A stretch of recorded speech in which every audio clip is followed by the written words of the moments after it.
الحمدللہ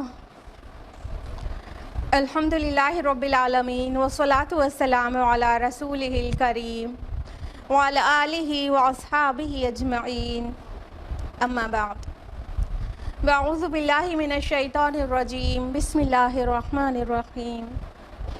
شہر رمضان الذی انزل فیہ القرآن ھدی للناس وبینات من الھدی والفرقان۔ بسم اللہ الرحمن الرحیم۔ رب اشرح لی صدری ویسر لی امری واحلل عقدۃ من لسانی یفقہوا قولی۔ میرے عزیز سامعات، درس قرآن مجید میں آپ سبھی کا تہہ دل سے خیر مقدم ہے۔ السلام علیکم ورحمۃ اللہ وبرکاتہ۔ کیسے آپ سبھی لوگ؟ الحمدللہ۔ اللہ تعالیٰ کرے کہ آپ اچھے رہیں، خوشحال رہیں۔ اللہ تعالیٰ آپ کو کووڈ-19 جیسے پینڈیمک سے اپنی مخصوص حفاظت میں رکھے اور آپ کے بچوں کو بھی، اور اللہ تعالیٰ کرے کہ ہمارے ایمان کی بھی حفاظت ہو اس پرفتن دور میں، اور ہم جئیں تو ایمان کے ساتھ اور فوت ہوں تو ایمان پر، آمین۔ درس قرآن مجید میں کون سی سورہ چل رہی ہے؟ سورہ طٰہٰ۔ اگر آپ لوگوں کی یادداشت اچھی ہے تو بتائیے، ایک ہفتے پھر گیپ ہو گیا نا، لاسٹ ویک عاشورہ تھی، اس وجہ سے گیپ ہو گیا۔ تو 2 ویکس پہلے ہم لوگوں نے سورہ طٰہٰ کی کس آیت تک ڈیٹیل میں مکمل کر لیا تھا؟ 79۔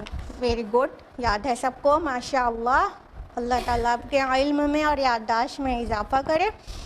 تو ہم لوگ کوئک ریویژن لیں گے لاسٹ 2 ویکس پہلے کا، اور وہ لاسٹ ٹائم جو ہم لوگوں نے جانا تھا وہ آیت نمبر 71 سے 79 جانا تھا، اس لیے سورہ طٰہٰ کی آیت نمبر 71 to 79 کا ایک بہت جلدی سے ریویژن کر لیتے ہیں۔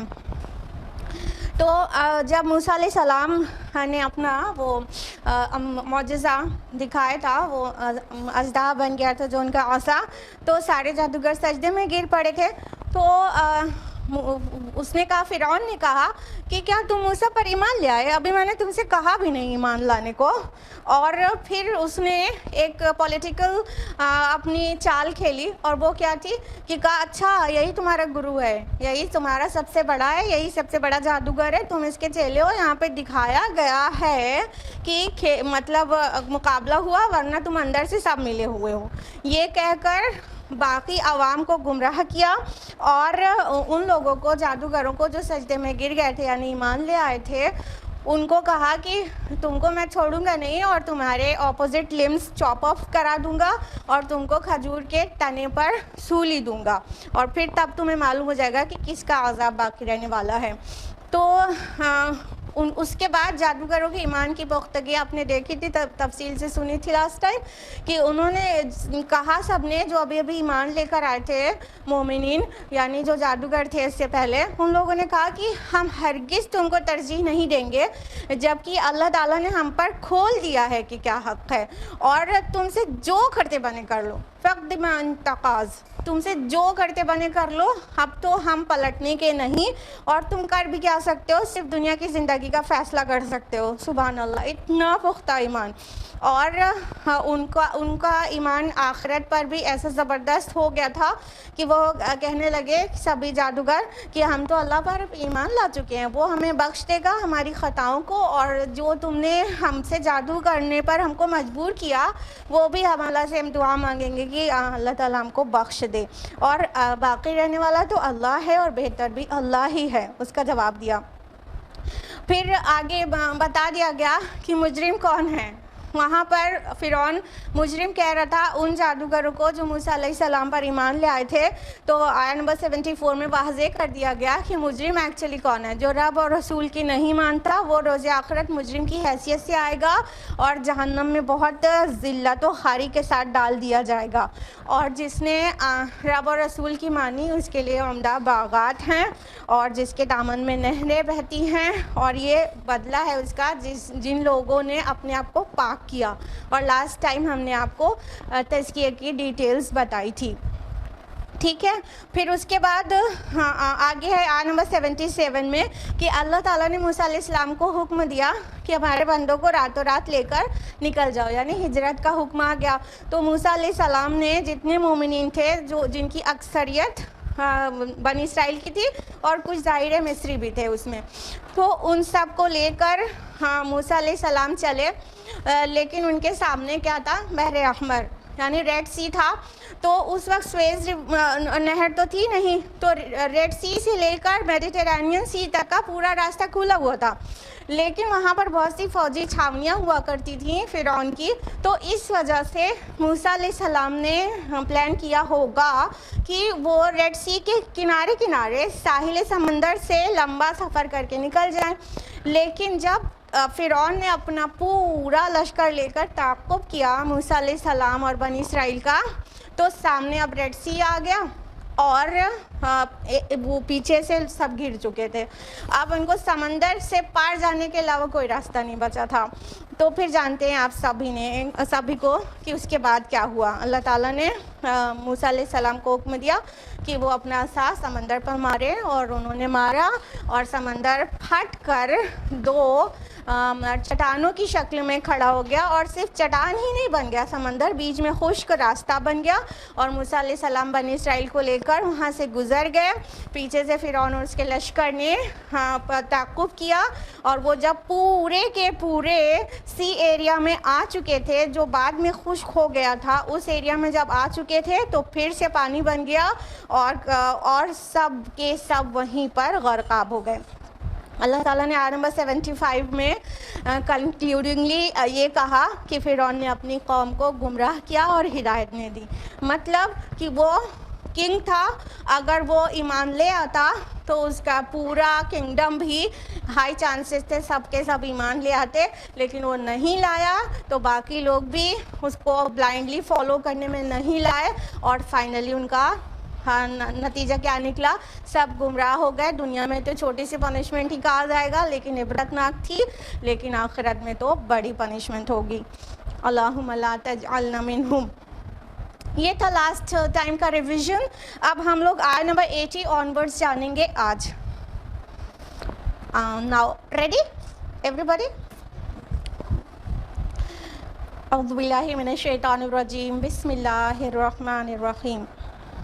آیت نمبر 80 ہے، یا بنی اسرائیل قد انجیناکم من عدوکم وبعدناکم جانب الطور الایمن.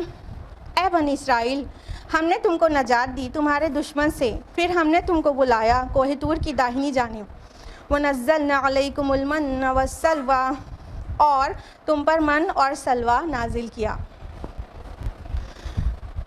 یہ یہاں پر بہت ساری ڈیٹیلز اسکپ کی گئی ہے. آپ لوگوں کو اچھی طرح سے پتہ ہے کہ موسیٰ علیہ السلام اور ان کی قوم کا تذکرہ قرآن مجید میں سب سے زیادہ ہے، لیکن الگ الگ مقامات پر الگ الگ وقت کی الگ الگ ٹائم پیریڈ کی ڈیٹیلز ہیں. ٹھیک ہے، ایز پر دا کانٹیکسٹ، جہاں پہ جس چیز کی زیادہ ضرورت ہے.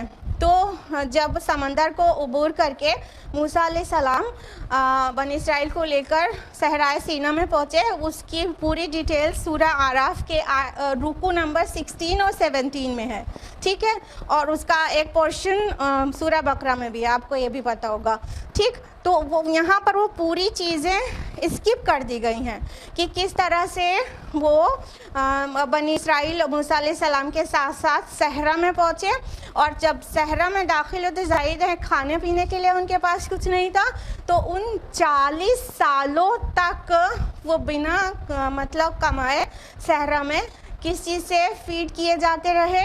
من اور سلوہ سے 40 سال تک. ٹھیک ہے، اور جو من اور سلوہ کی ڈیٹیلز اگر آپ کو نہیں معلوم ہو تو من ایک ٹائپ کے گون جیسا کچھ لیکوڈ ہوتا تھا جو اوس کی شکل میں مطلب اللہ تعالیٰ ان پر گرا دیتا تھا، نازل کر دیتا تھا. اور جب یہ صبح کو اٹھتے تھے تو جیسے شبنم ہوتی ہے نا، یہ والی شبنم نہیں، ہاں شبنم جانتے ہیں نا، ڈیو ڈراپس نا، تو جو شبنم کی طرح ان کو من پورے میں بکھرا ہوا ملتا تھا، تو اس کو نا وہ سوکھ جاتا تھا، وہ کھرچ کے نکال لیتے تھے، پھر اس کو گرائنڈ کر کے اور اسے روٹی وغیرہ بنا لیتے تھے. یعنی من was the source of carbohydrate for them. ٹھیک ہے، اس سے ان کے کاربوہائیڈریٹ کی ریکوائرمنٹ پوری ہوتی تھی من سے. اور سلوا کیا ہے جانتے ہیں؟ ہاں، بٹیر، کوئل، جو کوئل ہوتی ہے نا، تو وہ سلوا وہ ایک پرندہ ہوتا تھا، تو وہ ان کو اتنی زیادہ مطلب تعداد میں وہاں پر اویلیبل ہوتا تھا کہ آرام سے بغیر پریشانی کے آرام سے اس کو پکڑ کر وہ اس کو ذبح کر کے کھا لیتے تھے. تو پروٹین کی ریکوائرمنٹ ان کی سلوا سے پوری ہوتی تھی. ٹھیک ہے، کوئل سے پروٹین، یعنی ہم میٹ کھاتے ہیں تو برڈز میٹ تو اور زیادہ ڈیلیشیس ہوتا ہے، تو وہ مطلب سلوا سے اپنی پروٹین کی ریکوائرمنٹ کو پوری کرتے تھے. من اور سلوا کتنا زیادہ ان کو ملتا تھا اس کی ڈیٹیلز بائبل میں بھی ہے. Book of Exodus chapter number 16 verse number 13 to 15 میں، اور book of Numbers chapter number 11 verse number 7 to 9 میں، اور book of Joshua chapter number 5 verse number 12 میں. وہ پورے ڈیٹیل میں ہے کہ کتنا زیادہ سامان اور سلوا ان کو اویلیبل تھا.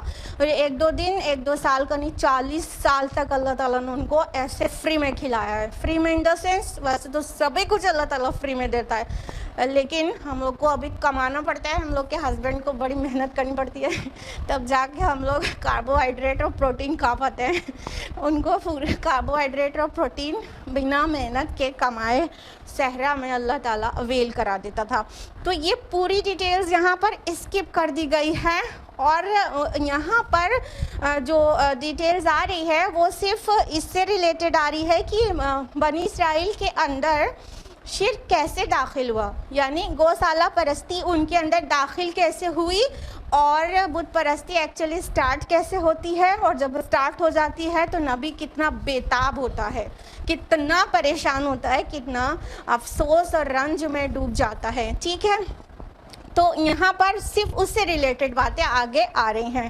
تو اللہ تعالیٰ نے بنی اسرائیل کو مطلب سورہ بقرہ میں بھی ہے کتنی بار ان کو احسانات یاد دلائے ہیں. یہاں پہ بھی کہا، اے بنی اسرائیل، تم کو ہم نے نجات دی تمہارے دشمن سے. کون تھا دشمن؟ فرعون تھا. کیا ہوا تھا اس کے ساتھ؟ پورا اپنی آرمی کے ساتھ غرق ہو گیا، مر گیا، تباہ ہو گیا. اب وہ بنی اسرائیل کو ٹارچر کرنے کے لیے باقی نہیں تھا روئے زمین پر. تو یہ اللہ تعالیٰ کا انتظام تھا. اب بنی اسرائیل کو وہاں سے نجات ملی. پھر فرمایا کہ ہم نے تم کو کوہ طور کی داہنی جانب بلایا. یہاں داہنی جانب مطلب ایسٹرن ریجن آف طور. ٹھیک ہے، وہاں پہ اللہ تعالیٰ نے بلایا تھا. اب یہ موسیٰ علیہ السلام کی اس جرنی کا ذکر تو یہاں پر ہے، لیکن اس کی ڈیٹیلز جو ہے وہ سورہ اعراف کے 70ویں رکوع میں ہے. اگر آپ لوگوں کو ٹھیک سے یاد ہو کہ کس طرح سے موسیٰ علیہ السلام کوہ طور پہ بلائے جاتے ہیں، پھر وہ جاتے ہیں، پھر وہ مطلب بیتاب ہو کر وہ چاہتے ہیں جب اللہ تعالیٰ سے ہم کلام ہونے کا مجھے ایک کریڈٹ مل گیا، مجھے اتنا بڑی بات، بڑی چیز مجھے مل گئی، تو کیوں نہ میں کیا اللہ تعالیٰ کو دیکھ بھی لوں. پھر وہ وہاں پر مطلب ریکویسٹ کرتے ہیں اللہ تعالیٰ سے کہ مجھے وہ یارائے نظر دے کہ میں تجھے دیکھوں. اور آپ کو پتہ ہے اللہ تعالیٰ کا کیا جواب تھا کہ تم مجھے نہیں دیکھ سکتے. دیکھو تم اب پہاڑ کی جانب اگر وہ ٹھہرا رہ سکے تو دیکھنا. اللہ نے تجلی فرمائی، وہ جل کے بھسم ہو گیا. پھر موسیٰ علیہ السلام کو جب بہت لمبے بے ہوشی کے بعد ہوش آیا تو انہوں نے خوب توبہ کی، اور وہ سمجھ گئے کہ ان کی آنکھوں میں وہ طاقت نہیں ہے کہ اس ذات کو دیکھ پائیں گے اس دنیا کی آنکھوں سے. تو یہ ساری چیزیں اسکپڈ ہیں یہاں پر اور ڈسکسڈ ہیں سورہ اعراف کے 17 رکوع میں. کلیئر؟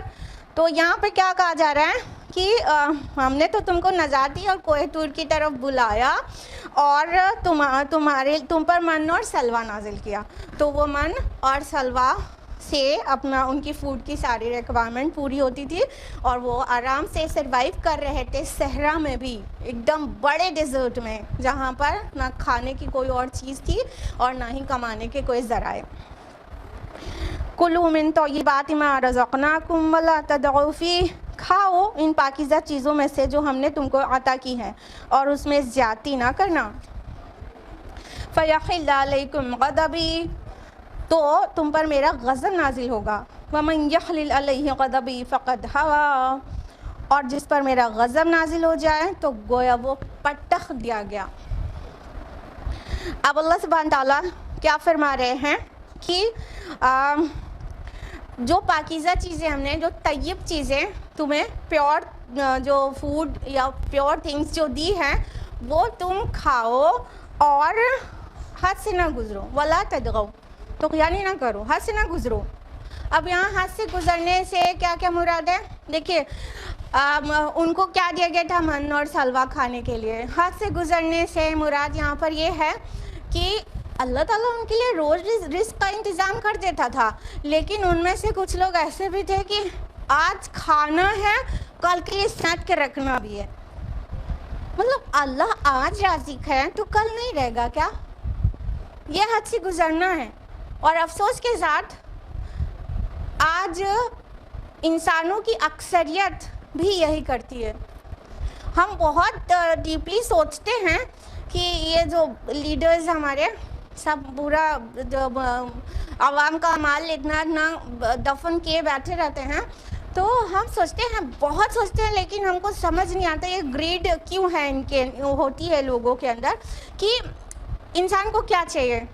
اچھے سے اچھا کھانا، بہت زیادہ آرام، بہت لگژریس لائف، یہی سب چاہیے نا.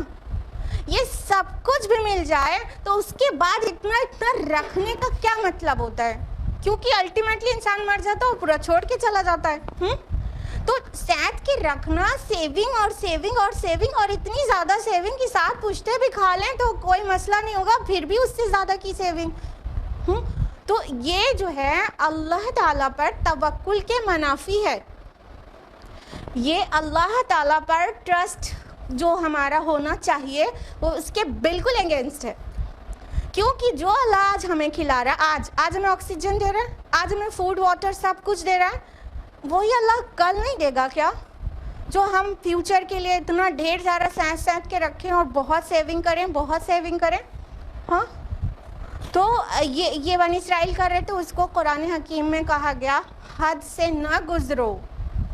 تمہارا رب آج رازق ہے تو کل بھی وہی رازق ہے، کل بھی تم کو وہی دے گا. تم بچا کے رکھ کر یہ دکھا رہے ہو تمہیں اللہ پر بھروسہ نہیں ہے.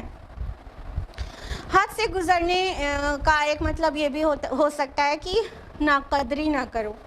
یعنی ان کو فری میں کاربوہائیڈریٹ، پروٹین سب کچھ مل رہا تھا من اور سلوا کی شکل میں، لیکن کچھ ہی دن کے بعد ان کا ڈرامہ شروع ہو گیا. کیا بتائیے؟ سب کو سورہ بقرہ کی آیت یاد آ رہی ہے نا کہ ہم ایک جیسا کھانا کھانے پہ اکتا گئے ہیں. ہم کو مسور، پیاز، ککڑی، لہسن، ہم کو ڈفرینٹ ٹائپس کا کھانا چاہیے. اللہ تعالیٰ جو بہتر چیز تم کو دے رہا ہے اور تم کمتر مانگ رہے ہو. ہاں، یہ ناقدری ہے، اور ناقدری کرنا بھی حد سے گزرنا ہے. اتنی آسانی سے ہم لوگ کہہ رہے ہیں، سن رہے ہیں، ذرا ہم لوگ اپنے آپ کو بھی چیک کر لیں کہ ہمارے دسترخوان پر اگر وہی چیز جو کل بنی تھی وہی آج بھی بن جاتی ہے تو کہتے ہیں ابھی کل تو کھایا تھا ارہر کی دال، کہتے کہ نہیں؟ اور کچھ گھروں کے مرد تو ایسے ہوتے ہیں کہ جو چیز ایک دن بن گئی وہ ہفتوں نہیں بن سکتی. پھر ارے ابھی تو کھایا تھا، پھر تم نے آج بنا دیا. ہمارے پیارے نبی صلی اللہ علیہ وسلم کیا کھاتے تھے؟ کئی مہینے تو آپ پر ایسے گزرے ہیں کہ 2 کالی چیزوں پر گزارا ہوا ہے، چولہے میں آگ نہیں لگی. وہ 2 کالی چیزیں تھیں، پانی اور کھجور. ہاں، کئی مہینے بھی ایسے گزرے ہیں چولہے میں آگ نہیں لگی. اس کے علاوہ جو آپ کا روزانہ جب کھانا ملتا بھی تھا تو آپ کا کھانا کیا تھا؟ جو کی روٹی. جس دن سالن مل جاتا تھا اس دن وہ سب سے اچھا کھانا بہت دن کے بعد والا کھانا ہوتا تھا، سالن. ہم لوگ 10 طرح کی چیزیں دسترخوان پہ سجا کے کھاتے ہیں، پھینکتے ہیں، اور اس کے بعد بھی 2-4 دن کے بعد وہی کھانے کو مل جائے تو صاف کہہ دیتے ہیں ابھی تو کھایا تھا. تو ہم لوگ بھی اپنے آپ کو چیک کریں، خالی کہیں نہیں کہ ہاں بنی اسرائیل تو بڑے عجیب تھے بھائی، اللہ نے تو انہیں من اور سلوا دیا تھا اور وہ اس سے ناقدری کر رہے تھے. اس قسم کی ناقدری ہم اور آپ بھی کمٹ کرتے ہیں. غور کریں اور اپنا اپنا تزکیہ کریں, اور جو اللہ تعالیٰ نصیب کرے اس پر شکر کریں اور جب کھائیں, اور بالکل بھی حد سے نہیں بڑھیں ہم اور آپ سبھی. تو اللہ تعالیٰ اس حد سے بڑھنے کے متعلق کہہ رہا ہے کہ اگر تم نے ایسا کیا تو تم پر میرا غضب نازل ہو جائے گا. اور جس پر میرا غضب نازل ہو جائے تو وہ تو پٹخ دیا گیا. فقد ہوا کیا ہوتا ہے؟ ہوا بہت اونچائی سے گر کر کوئی ایک دم بری طرح سے ہلاک ہو جائے اور اس کے بچنے کی کوئی گنجائش نہ ہو, اس کو ہوا کہتے ہیں. ٹھیک ہے, تو اللہ تعالیٰ فرما رہے ہیں کہ میرے غضب کو مت بھڑکاؤ, حد سے نہ بڑھو. حد سے بڑھو گے تو میرے غضب کو بھڑکاؤ گے, اور جس پر میرا غضب نازل ہو گیا, جو مغضوب ہو گیا, تو وہ اس نے اپنے آپ کو اس بری طرح سے ہلاک کیا کہ اس کا بچنے کا کوئی چانس نہیں. مطلب ایک گرنا ہوتا ہے کہ ایک فلور سے گر گئے, فرسٹ فلور سے گر گئے گراؤنڈ فلور پر, تو ہو سکتا ہے پیر ٹوٹ جائے, جان بچ جائے. اور ایک گرنا ہوتا ہے بہت اونچے پہاڑ کے اوپر سے گرنا, یا تو مان لو پلین کریش ہو جانا, اس میں کوئی گنجائش ہے بچنے کی. اس والے گرنے کو ہوا کہتے ہیں جس میں ہلاکت طے ہو. تو اللہ تعالیٰ فرما رہے ہیں کہ اگر تم میرا غضب بھڑکاؤ گے اور میرا غضب مول لے لو گے, جو کہ کس وجہ سے ہے؟ حد سے بڑھنے سے. حد سے بڑھو گے تو میرا غضب مول لے لو گے, اور جو غضب میرا مول لے گا وہ گیا, he will perish, وہ بچے گا نہیں, ذرا سا بھی نہیں بچے گا. اللہم لا تجعلنا منہم. اللہ تعالیٰ ہم سب کو شکرانے نعمت کی توفیق دے اور کفرانے نعمت سے بچائے اللہ رب العالمین. آیت نمبر 82 میں فرمایا وَإِنِّي لَغَفَّارٌ لِمَن تَابَ وَآمَنَ وَعَمِلَ صَالِحًا ثُمَّ اهْتَدَىٰ. اور میں تو یقیناً بہت ہی معاف کرنے والا ہوں ہر اس شخص کے جس نے توبہ کی, ایمان لایا, نیک عمل کیے اور پھر سیدھی راہ پر چلتا رہا. ابھی اتنی ڈراؤنی بات سن کے اگر کبھی ہونے لگی تو اللہ تعالیٰ نے فوراً آپ کو تھامنے کے لیے اپنی شان غفاری کی خبر سنا دی کہ اللہ تعالیٰ غفار ہے. خالی ناراض ہو کے اس کو مطلب پٹخ کر نہیں رکھ دیتا, اللہ تعالیٰ معاف بھی بہت کرتا ہے. اور تم کتنا بھی چاہو کہ ہم سے گناہ نہ ہو, کچھ نہ کچھ تو تم کرو گے ہی, اور تھوڑا کرو گے, زیادہ کرو گے, بہت زیادہ کرو گے, تو بھی اس کے مقابلے میں کیا آیا؟ غفار ورڈ آیا ہے. دیکھیے امام رازی رحمہ اللہ نے اپنی تفسیر کبیر میں 3 لیولز کے جرم کو وہ مطلب جرم کے یا کہنا چاہیے مجرم کے 3 لیولز بتائے ہیں. ایک ظالم, دوسرا ظلم, تیسرا ظلام. ٹھیک ہے, تو اللہ تعالیٰ نے بھی تینوں ڈگری کی اپنی شان غفاری بیان کی ہے. غافر ورڈ از آلسو دیر ان قرآن, غفور از دیر اینڈ غفار از دیر. یعنی جو بہت زیادہ ایکسٹریملی سنر ہوگا اس کے مقابلے میں غفار ورڈ آئے گا کہ اللہ تعالیٰ بھی ایکسٹریملی مرسیفل ایکسٹریملی فارگیونگ ہے. تم گناہ گار ہو, اللہ غافر ہے. تم بہت زیادہ گناہ گار, بہت زیادہ ظالم ہو, تو اللہ غفور ہے.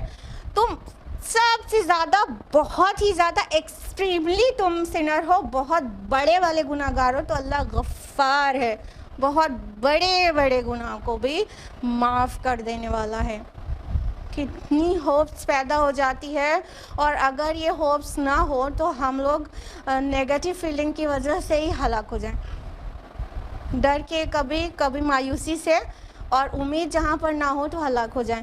تو ہمارا اللہ کتنی محبت کرتا ہے ہم سے کہ اگر اپنے غضب سے ڈرا رہا ہے تو فوراً امید دلایا کہ ایسا نہ سمجھنا کہ میرا غضب ہی سب سے زیادہ خطرناک ہے. نہیں, تم بہت زیادہ بھی گناہ گار ہو تب ڈپریس مت ہو. اللہ تعالیٰ بھی غفار ہے, اور یہاں پہ یہ ورڈ ہے غفار, ایکسٹریملی فارگیونگ. بہت زیادہ معاف کرنے والا. تو سورہ زمر سورہ نمبر 39 آیت نمبر 53 ہے نا کہ لا تقنطوا من رحمت اللہ، کہ اللہ کی رحمت سے مایوس نہ ہونا. ان اللہ یغفر الذنوب جمیعا، اللہ تعالیٰ کل کے کل گناہ معاف فرما دیتا ہے. تو اللہ تعالیٰ اتنے پیار سے کہتے ہیں نا، کہہ دیجئے میرے بندوں سے کہہ دیجئے کہ اللہ کی رحمت سے مایوس نہ ہو، اللہ کل کے کل گناہ معاف کر دیتا ہے. یعنی اگر کسی نے 200 مرڈر بھی کیے ہوں مطلب تو بھی وہ مایوس نہ ہو، بس ایک دم سینسر ریپینٹنس کرے، اللہ تعالیٰ معاف کر دیں گے. ٹھیک ہے. تو یہاں پر جو مغفرت کے جو 4 شرائط ہیں وہ پوری ایک ساتھ یہاں پر جمع ہیں. دیکھیے وَإِنِّي لَغَفَّارٌ، یعنی پہلے استغفار کرنا ہوگا. لمن تابہ، مطلب اللہ تعالیٰ غفور ہے اس کے لیے جو توبہ کرتا ہے، تو یہ پہلے توبہ کرنا پڑے گا. وَآمَنَ، اور ایمان لانا ہوگا. وَعَمَلَ صَالِحًا، اور عمل صالح کرنا ہوگا. ثم اہتدیٰ، اور ہدایت پہ جم جانا ہوگا. ٹھیک ہے. اہتدا صرف ہدایت پانے کو نہیں کہتے، ہدایت پر ثابت قدم رہنے، اس پر جم جانے کو بھی کہتے ہیں. ٹھیک. تو سب سے پہلے کیا ہے؟ توبہ کرنا ہوگا، اپنے ایمان کو رینیو کرنا ہوگا، اعمال صالحات سے سجانا ہوگا اپنے ایمان کو، اور ساتھ میں وہ راہ ہدایت پر استقامت اختیار کرنی ہوگی. یہ چاروں چیز کرنی ہوگی. تو یہ چاروں چیز جو کرے گا تو پھر اس کا الٹیمیٹلی وہ نجات پا جائے گا. تو اللہ تعالیٰ تو غفور ہے. توبہ ہم سے اور آپ سے کسی غلطی نہیں ہوتی، روز ہی نہیں، دن میں کئی بار توبہ کیا کریں. اور ایمان لانے کا مطلب یہ نہیں ہوتا تو بچپن ہی میں لا چکے ہو، تو امی ابو نے سکھا دیا تھا اشہد ان لا الہ الا اللہ و اشہد ان محمد رسول اللہ، یہ تو بچپن سے نہیں. ہم کو اپنے ایمان کو آلویز رینیو کرتے رہنا چاہیے. اپنے ایمان کو مطلب بار بار ہمیں یہ صدق دل سے گواہی دینا چاہیے کہ وہ ہی ہے جو عبادت کے لائق ہے، اور محمد رسول اللہ صلی اللہ علیہ وسلم کی ذات ہی ہے جو مطلب پیور ہے، جس سے کوئی گناہ نہیں ہوا، اور وہ ہمارے ہادی اور رہنما ہونے کے لائق ہیں. یہ دل کی گہرائی سے ہمیں اپنے ایمان کو بار بار رینیو کرنا چاہیے. اور عمل صالح تو خالی مولی کوئی ہو ہی نہیں سکتا ایمان کے بغیر، اور ایمان ہے اور عمل صالح نہ ہو تو مطلب نہیں ہے، نجات تب بھی مشکل ہوگی. اور ہدایت پر ثابت قدم رہنا، جم جانا، یعنی اپنے اعمال کو صحیح کر لیا، پھر اسٹریٹ پاتھ پر ہی چلنا، پھر مڑ کے پیچھے نہیں دیکھنا. یہ الگ بات ہے کہ پھر غلطی ہو گئی تو پھر توبہ کریں، وہیں سے پھر شروع کریں. لیکن یہ کہنے کا مطلب یہ نہیں ہے کہ جب توبہ کریں تو سوچیں کہ آئندہ پھر کر لیں گے تو پھر توبہ کر لیں گے. نہیں، جب توبہ ہو تو وہ سینسر ریپینٹنس ہو، توبۃ النصوح ہو کہ آگے نہیں کریں گے. وہ الگ بات ہے لڑکھڑائیں گے، گریں گے، پھر اٹھیں گے، پھر چلیں گے. تو یہ کرتے رہنا ہے، لیکن ہدایت کا راستہ واضح ہو جانے کے بعد اسے اختیار کرنا، اس پر ثابت قدمی دکھانا ہوگا. آیت نمبر 83 میں اللہ تعالیٰ نے فرمایا وَمَا أَعْجَلَكَ عَنْ قَوْمِكَ يَا مُوسَىٰ، اور اے موسیٰ یہ تمہیں کس چیز نے جلدی پر آمادہ کیا اپنی قوم کو چھوڑ کر؟ کیا جلدی کیا تھا انہوں نے؟ ہاں سب کو معلوم ہے ماشاءاللہ. اچھا سب لوگ تو بولے نہیں، لیکن امید کرتے کہ آپ لوگ کو بھی معلوم ہے نا. ابھی ہم نے کانٹیکس بھی بتایا تھا کہ یہاں پہ کون سے کانٹیکس میں بات ہونے جا رہی ہے، رائٹ. تو موسیٰ علیہ السلام کو اللہ تعالیٰ نے کوہ طور پر بلایا تھا، کس کام کے لیے؟ تورات عطا کرنے کے لیے. ٹھیک ہے. تو وہ سب اپنی پوری مطلب اپنی قوم کے ساتھ تھے. تو اب ان سے اللہ تعالیٰ سے کلام اس سے پہلے بھی ہو چکا تھا، وہ والی جرنی جو اس سے پہلے بیان ہوئی تھی. تو اللہ تعالیٰ سے کلام کی جو لذت ان کو مل چکی تھی، جب دوسری اپارچونیٹی ملی کہ پھر کوئی دور پر آؤ اللہ تعالیٰ کلام کریں گے، تو ایسا مطلب شوق اور اشتیاق میں قوم کو پیچھے رہ جانے دیا، اور بہت تیز رفتاری کے ساتھ اپوائنٹڈ ٹائم سے پہلے پہنچ گئے.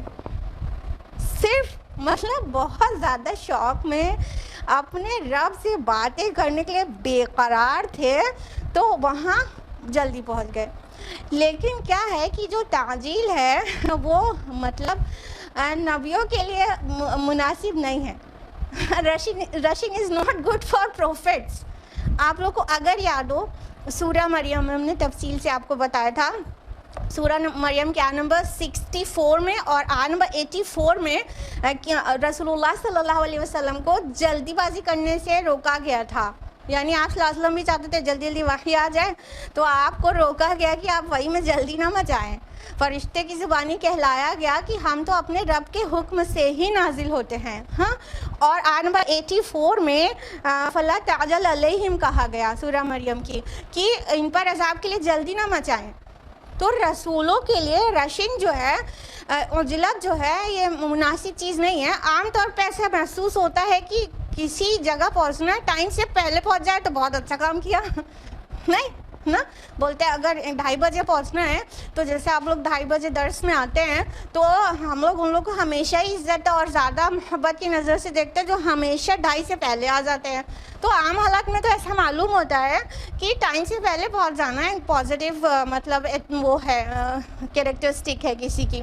لیکن رسولوں کے لیے ہر ایک چیز اتنی نپی تلی ہوتی ہے کہ ان کو مطلب عجلت سے کام لینا کے لیے بھی منع کیا گیا ہے.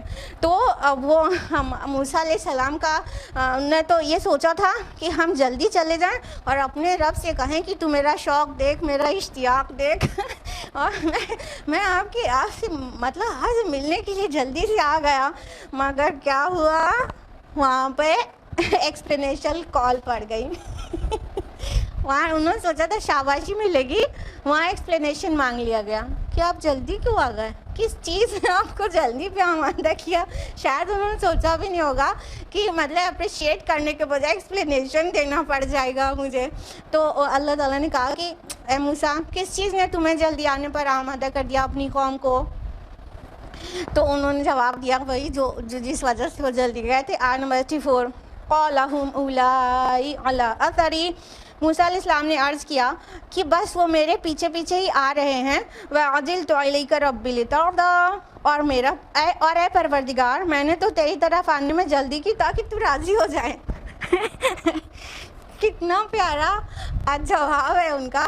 کہنے لگے کون تمہارے پیچھے آ رہی ہے بس میں تھوڑا جلدی آ گیا وہ آ رہی ہے پیچھے میں تو اس لیے آ گیا یا اللہ پاک کہ آپ راضی ہو جائیں مطلب آپ خوش ہو جائیں کہ موسیٰ کو جب بلائے تو اس سے پہلے پہنچ گئے. موسیٰ اتنی تیز رفتاری سے آئے جبکہ انہیں پورا فاسٹنگ بھی کرنی تھی نا. وہ 40 دن کے لیے جو بلایا گیا تھا 40 راتوں کے لیے وہ پورے میں روزہ تھے وہ. مگر ان کا شوق اور اشتیاق واقعتاً دیکھیے کہ وہ ٹائم سے پہلے پہنچ گئے. تو انہوں نے بولا کہ میں تو اس لیے آیا ہوں کہ اللہ پاک آپ راضی ہو جائیں آپ خوش ہو جائیں تو میں تو آپ کو خوش کرنے کے لیے آیا ہوں. یعنی وہ خود ہی اتنا چاہتے تھے ملنا اور امید کر رہے تھے کہ شاباشی بھی ملے گی لیکن وہاں پہ سوال کر لیا گیا. آیت نمبر 85 قَالَ فَإِنَّا قَدْ فَتَنَّا قَوْمَكَ مِن بَعْدِكَ. اللہ نے فرمایا تو ہم نے تمہارے بعد تمہاری قوم کو فتنے میں ڈال دیا ہے. وَعَدَ اللَّهُمُ السَّامِرِيَّ. اور انہیں گمراہ کر دیا ہے سامری نے. اللہ اللہ اللہ تعالیٰ کسی کو گمراہ کرتا ہے فتنے میں ڈالتا ہے اللہ تعالیٰ ڈالتا ہے ہاں کہ نہیں. لیکن کئی باتیں اللہ تعالیٰ اپنی طرف منسوب کر لیتے ہیں. اللہ تعالیٰ یہاں فرما رہے کہ ہم نے تمہارے پیچھے تمہاری قوم کو فتنے میں ڈال دیا. اللہ تعالیٰ نے فتنے میں آج سچ نہیں ڈالا لیکن جس طرح زہر کا خالق بھی اللہ تعالیٰ ہوتا ہے زہر کا ٹھیک. اور جس طرح جو بھی ایولز ہے وہ بھی کوئی کمٹ کرتا ہے تو اللہ تعالیٰ کے اذن کے بعد ہی کمٹ کرتا ہے ٹھیک ہے کوئی سن یا واٹ ایور نیگیٹو نا. تو چونکہ اللہ تعالیٰ کے اذن اس کے سینکشن کیے بغیر کوئی بھی چیز ہو نہیں سکتی تو ایسی سبھی چیزیں اللہ تعالیٰ اپنی طرف بھی منسوب کر لیتا ہے کیونکہ اذن اسی نے دیا ہوتا ہے. تو اللہ تعالیٰ کہتے ہیں ہم جس کو گمراہ کرتے وہ راہ نہیں پائے گا. اللہ تعالیٰ کبھی گمراہ نہیں کرتا لیکن وہ گمراہی کے راستے پہ چلنا چاہتا ہے اور اس کے ایفرٹس گمراہی والے ہی ہوتے ہیں تو اللہ سینکشن کر دیتا ہے اذن دے دیتا ہے گرانٹیڈ کرو ٹھیک ہے. تو اس کو اللہ تعالیٰ اپنی طرف منسوب کر لیتے ہیں. تو یہاں پہ بھی کہا گیا کہ ہم نے آپ کی قوم کو آپ کے پیچھے فتنے میں ڈال دیا ہے. اور یہ فتنہ کون سا تھا؟ کہ سامری نے ان کو گمراہ کر دیا تھا. تو اب یہاں پہ پوائنٹ یہ ہے کہ موسیٰ علیہ السلام سے جو باس پرس ہو گئی تھی کہ آپ جلدی کیوں آ گئے، تو اٹ میں بھی پاسبل کہ اگر موسیٰ علیہ السلام اپنی قوم کے ساتھ ساتھ ہوتے تو ان کا تذکیہ کرتے رہتے، اور کوئی مطلب فتنہ کوئی کرنے کی کوشش کرتا رہتا تو اس کی کاٹ کر دیتے اور نہ پڑتی ان کی قوم فتنے میں. تو وہ تو اب جلدی میں اللہ تعالیٰ سے بات کرنے اشتیاق میں جلدی آ گئے، ان کی قوم ان کے پیچھے ان کے بغیر رہ گئی، اور سامری نے ان لوگوں کو شرک میں مبتلا کر دیا. تو اس وجہ سے ایکسپلینیشن کال پڑ گئی موسیٰ علیہ السلام کے اوپر کہ آپ جلدی کیوں آ گئے. یہاں آپ کو پتہ بھی ہے آپ کی قوم کے ساتھ آپ کے پیچھے کیا ہو رہا ہے. تو سامری کے متعلق آپ لوگ کیا جانتے ہیں؟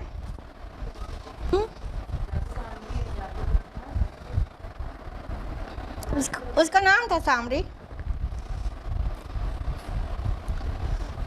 اچھا چلیے ہم خود ہی بتاتے ہیں. دیکھیے سامری مطلب کچھ لوگ تو کہتے ہیں بنی اسرائیل میں سے تھا، کچھ لوگ کہتے ہیں کہ نہیں مصری میں سے تھا. تو وہ جو بھی تھا لیکن وہ اس کا نام نہیں تھا سامری، ٹھیک ہے، بلکہ کسی نسل یا کسی قوم یا کسی جگہ کے نام سے اس کو منسوب کیا گیا یہاں پہ سامری، ٹھیک ہے، کیونکہ وہ سامرا ایک بستی بھی تھی ادھر. تو سامرا کے رہنے والے ہو سکتا ہے یہ جو سامری یہاں پہ السامری مذکور ہے اس کے دادا پر دادا یا کسی جنریشن پہلے یہاں پر آ کے ان لوگوں کے ساتھ رہنے سہنے لگے ہوں بنی اسرائیل کے ساتھ. تو وہ ان کا جو قبیلہ آگے بڑھا تو وہ سب کے سب سامری کہلاتے ہوں گے. اور یہاں پہ السامری آیا ہے نا، تو خاص سامری، تو اس کا مطلب یہ ہوا کہ اس میں اور بھی سامری ہوتے تھے، یعنی یہ انسان کا نام نہیں ہے، ٹھیک ہے، اس کا مطلب پراپر ناؤن نہیں ہے، یہ کسی جگہ یا کسی قبیلہ یا کسی نسل کی نسبت سے اس کو کہا گیا ہے سامری. تو اس نام کے اور بھی لوگ، اس نام کے ان دا سینس اس پہچان کے اور لوگ بھی ہوں گے وہاں پر، اس لیے یہاں الف لام کے ساتھ آیا ہے السامری، یعنی اس پرٹیکولر سامری نے، اس ایک سامری نے، جس کے خاص سامری نے ایسا کر دیا. تو اصل میں یہ جو سامری تھا، نام تو آیا نہیں ہے اس میں، تو اس کو سامری ہی کہنا ہوگا. تو یہ جو سامری تھا وہ جو ہے موسیٰ علیہ السلام سے بغض رکھتا تھا. جیسے آپ لوگوں کو سیرت رسول صلی اللہ علیہ وسلم پتہ ہے، جیسا کہ درس قرآن کے بعد درس سیرت آپ سنتے ہی چلے جاتے ہیں ہر ہفتے، اور ماشاءاللہ آپ میں سے اکثر لوگوں کو تفصیلات ہر وقت معلوم بھی ہے، یاد بھی رہتی ہے. تو جو ابو عامر راہب کا جو رول تھا، وہ رسول اللہ صلی اللہ علیہ وسلم سے بغض رکھتا تھا، اس کے اندر گرج تھا رسول اللہ صلی اللہ علیہ وسلم سے. وہ ایک خزرجی تھا اور پھر مطلب بعد میں وہ عیسائیت اختیار کر کے راہب بن گیا تھا، لیکن ہمارے پیارے نبی صلی اللہ علیہ وسلم سے اس کو بہت بغض تھا. تو یہ جو سامری کا کیریکٹر ہے وہ بہت سملر ہے ابو عامر راہب کے کیریکٹر سے، جو موسیٰ علیہ السلام سے بغض رکھتا تھا. تو اس نے دیکھا کہ موقع بہت اچھا ہے کہ موسیٰ اپنی قوم کے ساتھ نہیں ہیں، تو ان پر اپنا گرج نکالو، یعنی کہ موسیٰ علیہ السلام توحید کی طرف بلا رہے ہیں اور اب ہم ان کی توحید کو خراب کریں. تو اس لیے مطلب سامری نے کچھ ایسا پلان کیا جو ابھی آگے آ رہا ہے کہ وہ سب شرک میں پڑ گئے. آیت نمبر 86 ہے فَرَجَعَ مُوسَىٰ إِلَىٰ قَوْمِهِ غَضْبَانَ أَسِفًا. تو لوٹے موسیٰ اپنی قوم کی طرف بہت غضبناک اور سخت رنجیدہ حالت میں. قَالَ يَا قَوْمِ أَلَمْ يَعِدْكُمْ رَبُّكُمْ وَعْدًا حَسَنًا. انہوں نے کہا اے میری قوم کے لوگوں، کیا تم سے تمہارے رب نے اچھا وعدہ نہیں کیا تھا؟ أَفَطَالَ عَلَيْكُمُ الْعَهْدُ. تو کیا یہ مدت تم پر بہت طویل ہو گئی؟ أَمْ أَرَدتُّمْ أَنْ يَحِلَّ عَلَيْكُمْ غَضَبٌ مِّن رَّبِّكُمْ فَأَخْلَفْتُمْ مَوْعِدِي. یا تم لوگوں نے یہ چاہا کہ تم پر تمہارے رب کا غضب نازل ہو تو تم نے میرے وعدے کی خلاف ورزی کر ڈالی. اب جب موسیٰ علیہ السلام کو پتہ چلا کہ ان کے پیچھے ان کی قوم اتنے بڑے فتنے شرک میں ملوث ہو گئی ہے، تو وہ بہت زیادہ غصہ ہوئے. دیکھیے ورڈ جو آیا ہے وہ غضبان آیا ہے، یہ ایکسٹریم کو شو کرتا ہے. جیسے رحمان ہے, رحمان کے وزن پر غضبان ہے, یعنی رحمان مطلب ایکسٹریملی مرسیفل, تو غضبان کا مطلب ایکسٹریملی اینگری, بہت زیادہ غصہ, بہت زیادہ ناراض. ٹھیک ہے, تو جب موسیٰ علیہ السلام کو پتہ چلا کہ ارے اللہ تعالیٰ نے ابھی میری قوم پر اتنے احسانات کیے ہیں اور اتنی آسانی سے یہ شرک میں پڑ گئے, تو بہت غصہ ہوئے اور بہت ڈس اپوائنٹمنٹ ہوا ان کو, بہت رنجیدہ ہو گئے, اور پھر اپنی قوم کی طرف غصے کی حالت میں پلٹے اور کہنے لگے کہ مطلب اے میری قوم کے لوگوں, کیا تمہارے اللہ نے, تمہارے رب نے تم سے اچھا وعدہ نہیں کیا تھا؟ اور اس کا ٹرانسلیشن تم سے اچھے وعدے نہیں کیے تھے, یہ بھی ہو سکتا ہے, دونوں کا مطلب الگ الگ ہوگا. ٹھیک ہے, اچھا وعدہ اگر کہیں گے تو اس کا مطلب ہوگا کہ کیا تمہارے رب نے تمہاری ہدایت کے لیے تمہیں تورات دینے کا وعدہ نہیں کیا تھا جس کو میں لینے گیا تھا؟ یہ تمہاری گائیڈنس کے لیے تھی نا, جو تورات میں لینے گیا تھا وہ تو تمہارے گائیڈنس کے لیے تھی, تمہارے مطلب لائف کے کو کنڈکٹ کرنے کے کوڈز اس میں ہیں. تو تمہارے اللہ نے تو تمہارے لیے اتنا پیارا وعدہ کیا تھا, اور اگر کہیں گے کہ اچھے وعدے نہیں کیے تھے تو وہ اس سے پہلے کے سارے وعدے جو کہ فلفل ہو چکے وہ مانے جائیں گے. جیسے کہ اللہ تعالیٰ نے موسیٰ علیہ السلام کو بھیجا بنی اسرائیل کے درمیان, جب کہ وہ کتنا ہائیلی پرسیکیوٹڈ پیپل تھے فرعون سے. اللہ تعالیٰ نے موسیٰ علیہ السلام کو پوائنٹ کیا کہ وہاں سے فرعون کے پرسیکیوشن سے انہیں نکالیں, ریلیز کریں, اور اللہ تعالیٰ نے ان پر یہ احسان کیا, اچھا وعدہ جو کیا تھا وہ پورا کیا. پھر ان کو بنی اسرائیل کو وہاں سے ریلیز کرایا اور بنی اسرائیل کے دشمن کو غرقاب کیا. تو یہ سارے وعدے کیے تھے, پورے کیے. پھر یہ صحرا میں آئے, صحرا میں کھانے پینے کے لیے نہیں تھا, ان کے لیے فوڈ کا پرومس ہوگا, فوڈ واٹر سب کچھ وہاں سپلائی کیا اللہ تعالیٰ نے, اور اوپر ابر کا سایہ نصیب کیا. یہ سارے جو کچھ بھی پرومسز تھے سب اللہ تعالیٰ نے فلفل کیے. یہ ابھی تم اتنی نعمتیں مطلب اویل کیے چلے جا رہے ہو, اور ابھی نیئر پاسٹ میں بہت بڑی رحمت اللہ تعالیٰ کی تم پر نازل ہو چکی ہے کہ تمہارا اتنا بڑا اینمی اس کو اللہ تعالیٰ نے کل کر دیا. تو کیا اللہ تعالیٰ نے جو وعدے کیے تھے تم نے اس کو سچا نہیں پایا, جو اتنی مطلب بلنڈر مسٹیک کر ڈالی؟ اور فرمایا افطال علیکم العہد, کیا تم پر مدت بہت زیادہ طویل ہو گئی؟ تو اگر پیچھے کے پرومسز کو سمجھیں گے تو مطلب یہ ہوگا ابھی زیادہ دن نہیں ہوا ان نعمتوں کا. کیا مدت اتنی طویل ہو گئی کہ تم بھول بھال گئے کہ اللہ تعالیٰ نے اتنے احسانات کیے تم پر؟ اور اگر یہ مطلب آگے والی نعمت کا وعدے کی بات سمجھیں گے, کون سا؟ تورات کا ملنا. تو تورات لینے 40 ڈیز کے لیے ہی تو گئے تھے نا, تو کیا یہ اتنا تمہارے اوپر مدت طویل ہو گئی کہ موسیٰ علیہ السلام تمہارے بیچ سے نکلے اور تم جو ہے پڑ گئے شرک میں؟ اتنی مدت طویل ہو گئی تھی تم پر, اور موسیٰ علیہ السلام مطلب گویا ہیں, بس بولتے ہی جا رہے ہیں. یا تم لوگوں نے یہ چاہا کہ تم پر تمہارے رب کا غضب نازل ہو جائے کہ جو تم نے میرے وعدے کی خلاف ورزی کر ڈالی؟ مطلب یا تو پھر تم نے یہ خود چاہا کہ تم اللہ کے غضب کے مستحق ہو جاؤ اور تم نے میرے وعدے کی خلاف ورزی کر ڈالی. یہ کون سے وعدے کی بات ہو رہی بھائی؟ جلدی بتائیے, نبیوں سے کون سا وعدہ کرتی ہے قوم؟ جلدی جلدی جلدی. امت کے لوگ اپنے نبی سے کیا وعدہ کرتے ہیں؟ ہاں ماشاء اللہ. اور ہاں سمع و اطاعت کے وعدہ کرتی ہے نا امت. تو جب امت کو کے بیچ نبی اپوائنٹ ہوتا ہے اور وہ لوگ ایمان لے آتے ہیں تو سب سے پہلے تو یہی وعدہ کرتے ہیں ہم اللہ کے ساتھ کسی کو شریک نہیں کریں گے, اور ہم آپ کی اطاعت کریں گے. یہ ایک دم بیسک سا ہے پرومس جو کہ فلفل کرنا ہوتا ہے, اور یہ صرف نبی آئے اور دعوت دے اس کی امت اس کو زبان سے کہے ہاں ہم اس کا وعدہ کرتے ہیں, ایسا ضروری نہیں ہے. جبکہ ہم اپنے نبی سے 1400 سال سے زیادہ دور ہو چکے ہیں ٹائم کے اعتبار سے, لیکن جب ہم کہتے ہیں اشہد ان لا الہ الا اللہ و اشہد ان محمد رسول اللہ, تو یہ بھی ایک کمٹمنٹ ہے، یہ بھی ایک کمٹمنٹ ہے۔ پھر رب اور رسول کے جو بھی ایک کام ہے اسے ہمیں ماننا ہوگا۔ یہ کلمہ شہادہ اپنے آپ میں ہم سے کمٹمنٹ لیتا ہے۔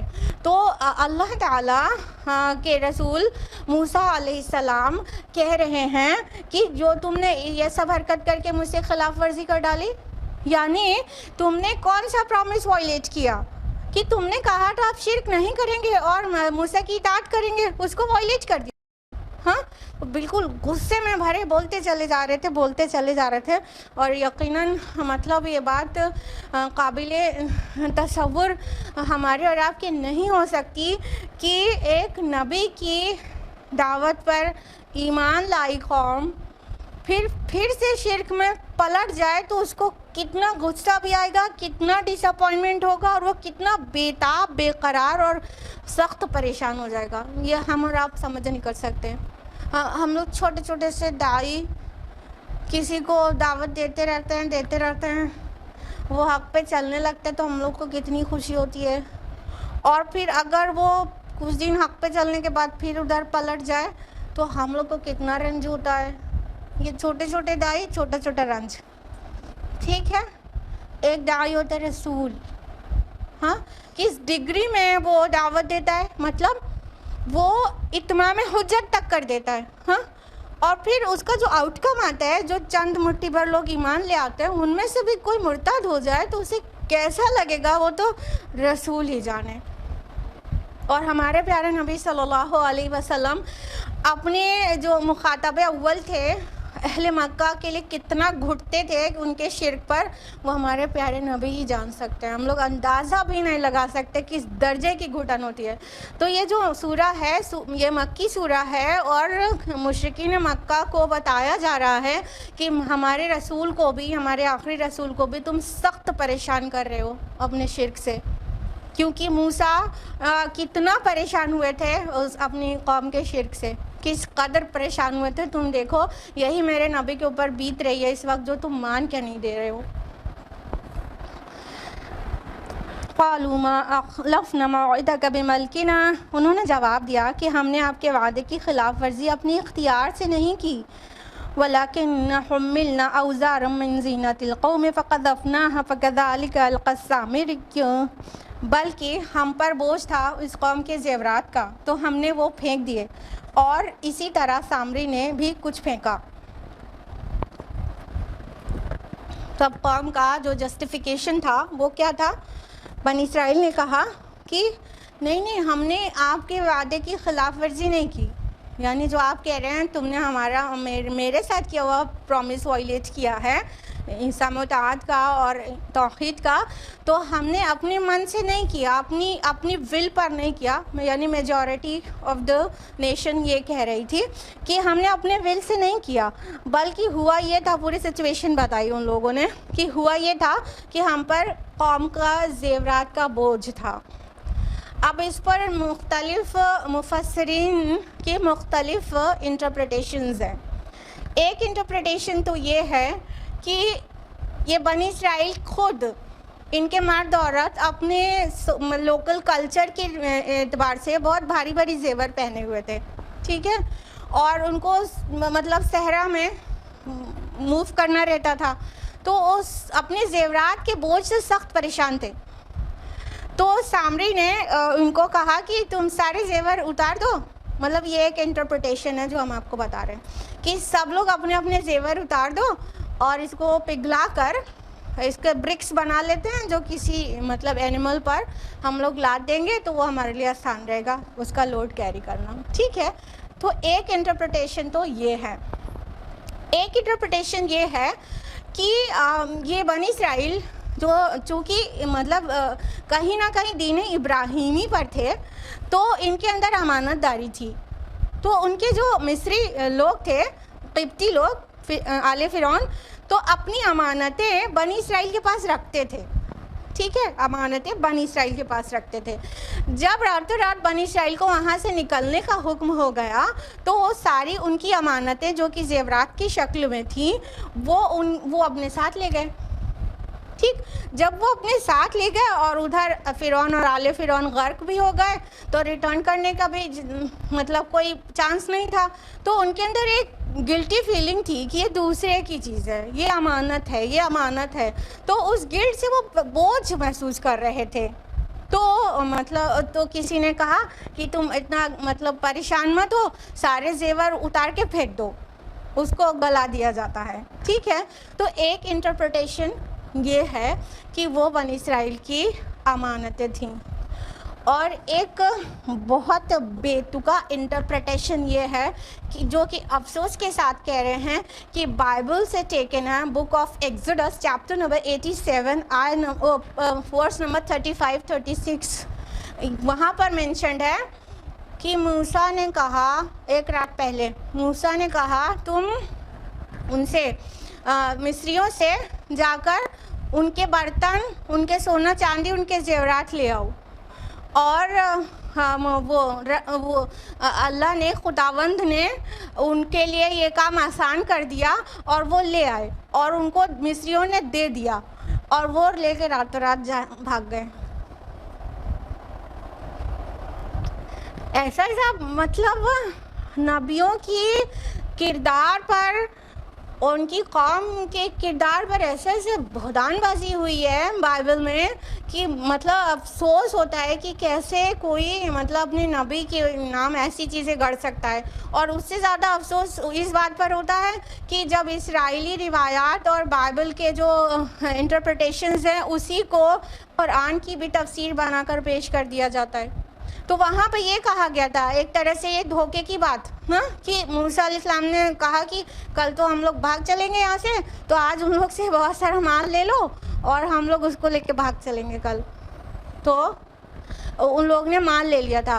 تو ایک جو بائبل کی بیان ہے ایکسوڈس کا، وہ یہ ہے کہ ان لوگوں نے مطلب ان لوگوں سے، مصریوں سے لے لیا تھا مال، اس کا ان کے اوپر بوجھ تھا جس کو وہ اپنے سر سے اتارنا چاہتے تھے۔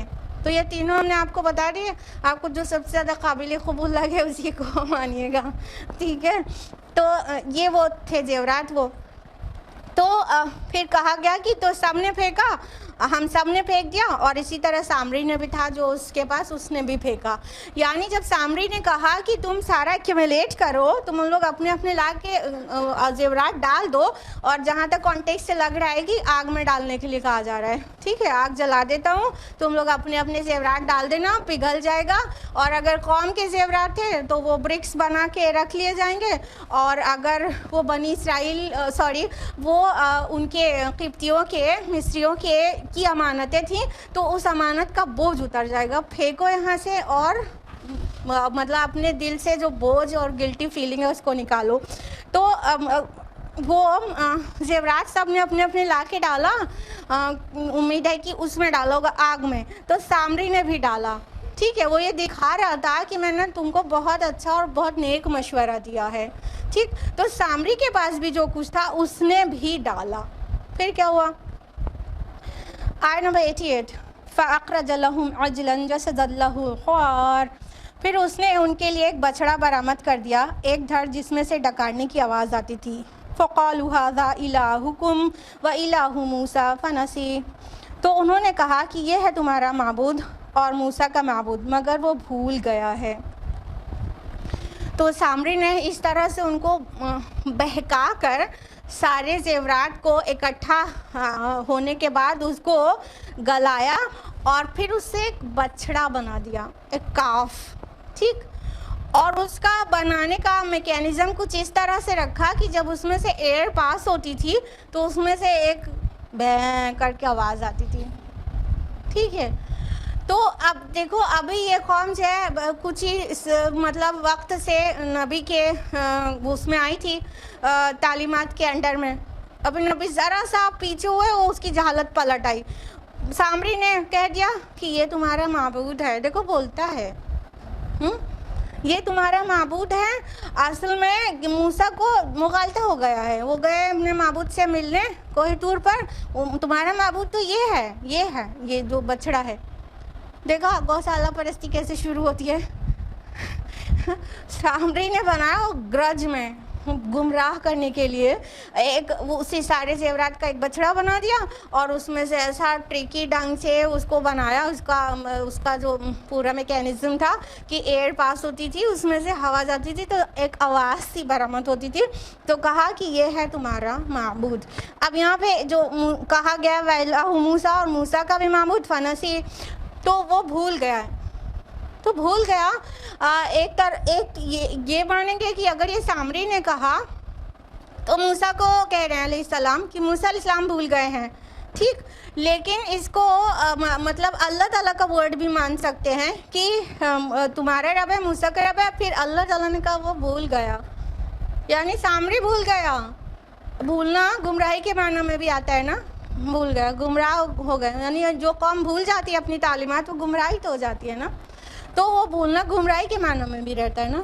تو سامری بھول گیا ایکچولی کہ رب معبود کون ہے، اللہ تعالیٰ معبود ہے اور یہ نہیں ہے، وہ گمراہ ہو گیا اور گمراہ کر رہا ہے لوگوں کو۔ اس طرح مطلب انسان کا عقیدہ خراب ہوتا ہے کہ جب انسان جیسے دیکھتا ہے کہ وہاں پہ کچھ چمتکار ٹائپ چیز ہو گئی تو سب کے سب سجدے میں گر جاتے ہیں۔ کون لوگ؟ جن کا ایمان کمزور ہوتا ہے، اور ہندوستان میں تو سب سے زیادہ دیکھنے کو ملتا ہے۔ کہیں پہ بھی کچھ ان یوزول سا ہو گیا تو پھر وہاں پہ چڑھاوا چڑھنا اور لیپنا پوتنا اور مزار بنانا اور ہری چادر چڑھنا، پھول چڑھنا، وہاں پہ مجاور بیٹھ جانا، بس شروع ہو جاتا ہے۔ تو اس طرح بت پرستی شروع ہوئی ہے، اس طرح سے ہوتی ہے، اور بنی اسرائیل کے درمیان یہ جو گوشالہ پرستی تھی یہ اس طرح سے شروع ہوئی تھی۔ افلا یرون الا یرجع الیہم قولا، تو کیا وہ دیکھتے نہیں کہ وہ بچڑا ان کی طرف کوئی بات نہیں لوٹاتا، ولا یملک لہم ضرا ولا نفعا، اور نہ ہی اسے ان کی کسی نقصان کا اختیار تھا اور نہ نفع کا۔ تو اللہ تعالیٰ نے کہا کہ یہ ایسے اندھے ہیں، یہ دیکھتے نہیں ہیں کہ یہ ہدایت دیتا ہے ان کو، یہ ان کی بات سن کر دیتا ہے، یہ سنتا ہے کچھ اور مان کر دیتا ہے، ان کی پکار کو پہنچتا ہے، ان کی دعائیں پوری کرتا ہے، ہاں یہ مانتا ہے، کچھ ریٹرن کرتا ہے ان کی طرف۔ یعنی جیسے جا کے کسی نے بولا کہ جو بچڑے کے سامنے کسی نے بولا کہ میں میڈیکل کی پریپریشن کروں کہ نہیں کروں، تو اس سے جواب آیا ہاں کرنا ہے، جواب مل گیا، میرے لیے شگن ہے، کرنا ہے، کامیابی مل جائے گی۔ ہاں یہ عقیدہ ہوتا ہے۔ ہاں تو اس طرح سے مطلب ایسے عجیب سی آوازوں کی، اتنی سی آواز کے چکر میں پورا ایمان کھو دیا۔ ہاں تو اس طرح اس ملک میں تو اور زیادہ یہ چیزیں ہوتی ہیں کہ بس کہیں سے کچھ ان یوزول ہوتا ہو نظر آ گیا، اب مورتی دودھ پی رہی ہے، اب دودھ پورے شہر کا ختم ہو جا رہا ہے اور وہیں جو ہے گڑیش میں جا رہا ہے، اور سب کو بعد میں پتہ چل جاتا ہے کہ وہ کس طرح سے بیسمنٹ میں گیا اور وہاں سے کس طرح سے اس کی جو ہے کالا کاروبار ہو رہا ہے۔ تو کچھ نہ کچھ یہاں تو ہندوستان والے تو اور توہم پرست ہوتے ہیں، ذرا سے میں پھسل جاتے ہیں۔ تو ایسے ہی جہالت آ گئی تھی بنی اسرائیل کے اندر بھی، تو وہ اللہ تعالیٰ نے واضح کیا کہ دیکھو نہ تو تمہارا کوئی بھی تم کو رسپونڈ نہیں کرتا وہ کبھی بھی، اور نہ ہی تمہارے نفع اور نقصان کا اختیار رکھتا ہے۔ یعنی یہ ساری جو صفات ہیں وہ تو اللہ تعالیٰ کی ہے نا، اللہ respond to you any time, اور تمہارے نفع اور نقصان کا پورا قبضہ اللہ کے ہاتھ میں ہے، اور یہ بچڑا تمہیں نہ نفع دے سکتا ہے نہ نقصان، اور تم کو کبھی رسپونڈ نہیں کرتا۔ تو اس طرح سے یہ رکوع یہاں پر مکمل ہوتا ہے اور وقت بھی پورا ہو گیا۔ آج ہم لوگ یہیں رکیں گے، آیت نمبر 90 آنورڈز انشاءاللہ۔ نیکسٹ ویک زندہ رہے تو اللہ تعالیٰ سے دعا ہے کہ اللہ تعالیٰ ہم سبھی کو قرآن مجید پڑھنے، سمجھنے، غور و فکر کرنے، عمل کرنے اور دوسروں تک پہنچانے کی توفیق عطا فرمائے، آمین۔ وآخر دعوانا ان الحمدللہ رب العالمین، والسلام علیکم ورحمۃ اللہ وبرکاتہ۔